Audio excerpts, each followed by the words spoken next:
All right, Dr. Cool here with Rob Vest, owner of CrossFit Williamsville. He went a little hard on one of those push jerks. This was like 3 weeks ago. It was right before the two and a half weeks ago. And then unfortunately it was right during CrossFit open season. And he's a pretty tough guy, so he was able to muscle through it.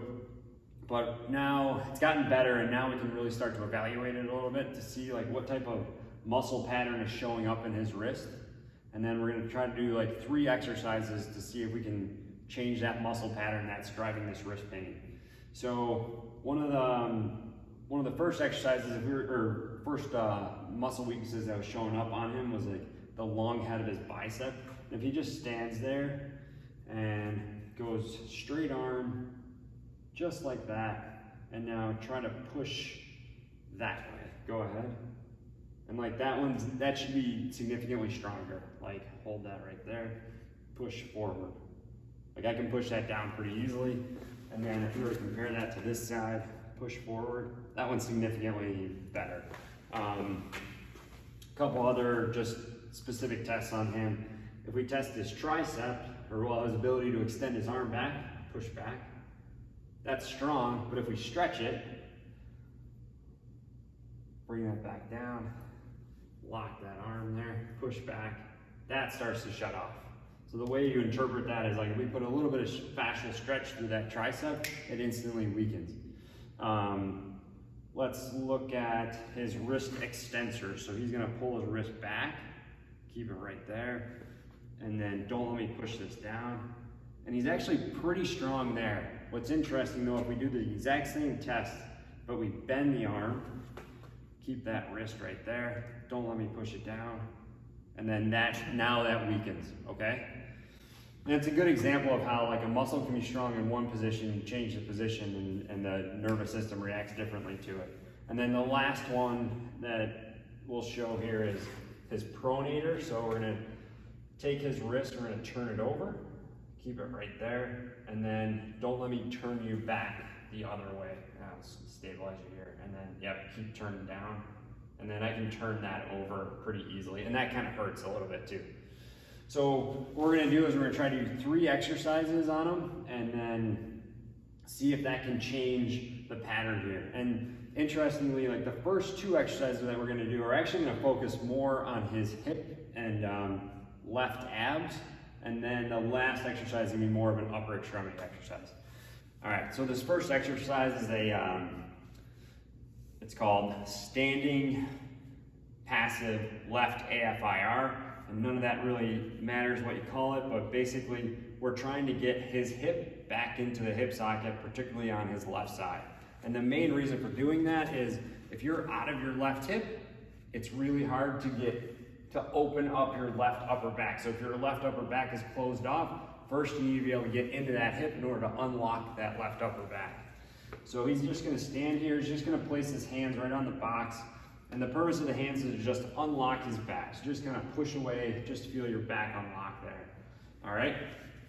We're gonna have both knees bent. Good.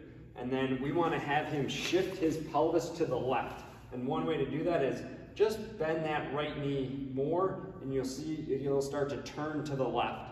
And we want him to turn his pelvis to the left, but bring his knee back to the middle. And then the last thing is I want him pushing through his heel like he's dragging this book backwards, and that lights him up right here. And now he's gonna go on his forearms. And now I want him to exhale and feel his ribs come down. That's it. And now when he breathes in, I want this to open. Good. All the way out. Breathe in right here. Out.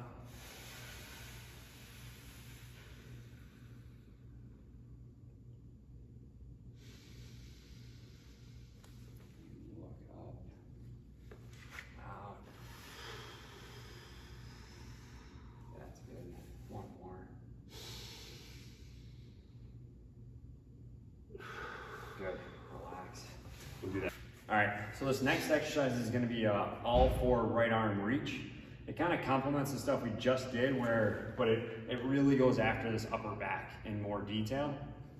And where the previous exercise, we were trying to get him into the hip. We're still doing that, we're just not really focused on it. So basically gravity's helping him get into this left hip.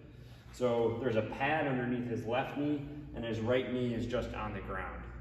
You're gonna start off in a all four position and I want his head up above his hands. All right, from there, he's gonna bring his right arm forward and his right knee forward. That's it. Now, I want him to bring this left knee in a little bit, just make sure it's like perpendicular to the ground, all right? That's good. Now, the next thing would be, let's just have a nice exhale and feel his rib cage come down on this left side. Meanwhile, he stays tall though. He doesn't really get shorter. He stays long, but this is engaged.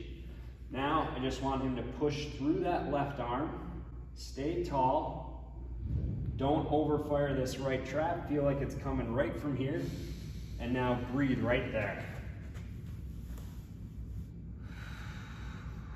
He should feel like his right arm is weightless, and if he feels pretty good, he can take that right arm and just reach out.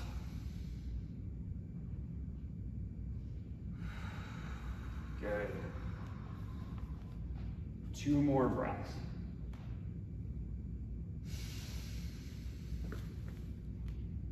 That's good. It's hurting my wrist a little bit. Good. You can put the right arm down. He's getting a little bit of wrist pain from that. Good. And you can relax. Yeah, I didn't expect it to, but it is. So he was actually getting a little bit of wrist pain on that exercise. So we're just gonna modify it and we're gonna basically take his wrist out of it, but everything else is the same. So a lot of serratus engagement right here. And now he can reach out with that right arm. That's good. All right, get him to bring this left knee in. That's it. Feel like all that weight's on that left elbow. Nice inhale right here.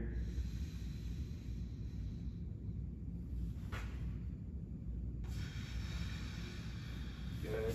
Just gonna help stabilize. 1 more. That's it, relax. Good. These exercises are all pretty tough because they're putting him in a position that his body doesn't go to that easily. The last exercise here is going to be what they use classically in PT is like a Pnf pattern. So a Pnf is basically your shoulder goes into flexion, abduction, external rotation. The other shoulder is going to go into extension, kind of adduction, and internal rotation.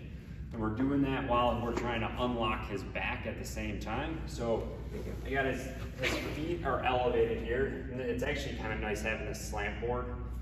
And we're gonna unlock his back first by just having him pull his hamstring should come back and almost feel like his knees come forward as a way to unlock the back. It's a little bit different feeling than just putting yourself into a posterior pelvic tilt. He's literally pulling himself into the tilt as opposed to almost like pushing himself into the tilt. So he's gonna pull those heels, feel the knees come forward, and just feel like that low back got a little bit flatter. The next thing we're gonna do is we're gonna take this band, and this is essentially the exercise. It's gonna be wrapped around here, and he's going in this direction. So he's gonna go right arm, wrap, left arm, wrap. And before you even go, just have a nice exhale. Just find those abs. All right, okay, stay right there. Nice and spine stays long with those engaged. And we're gonna come out a little bit, turn that as much as you can. And now give me 4 good breaths right there. Feel that left rib cage expand. 3 more.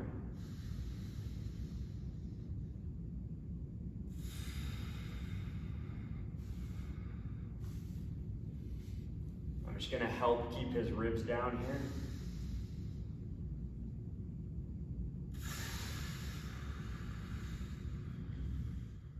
2 more.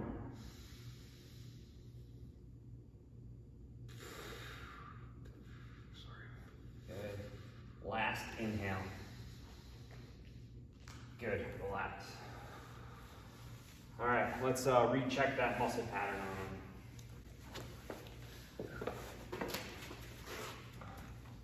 So first thing we're gonna check is that bicep on the left. So go elbow straight, arm right there, push forward. And that's significantly better. Go stretch the tricep, and then bring that down. Hold that right there, pull back, and that's way better. And then let's check the wrist extender from an elbow bent position, right there. Don't let me push down, and that's better. And then the last one is this pronator. Here, turn that wrist over, keep it right there. Don't let me turn you back. That one could be better.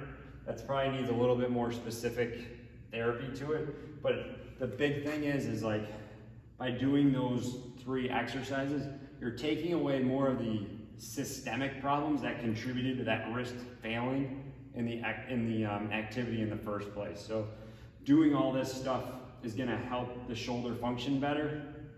And then it probably wouldn't take a ton to get that wrist more locally improved.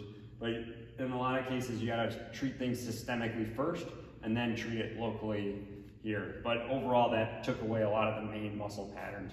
And basically, for right now, he could do those exercises quite often. I mean, they're hard. They could tire him out, but he could do it almost like frequently throughout the day. Like do 1 set of each, like 3 or 4 times a day, just to keep training the nervous system to keep that left rib cage opened up.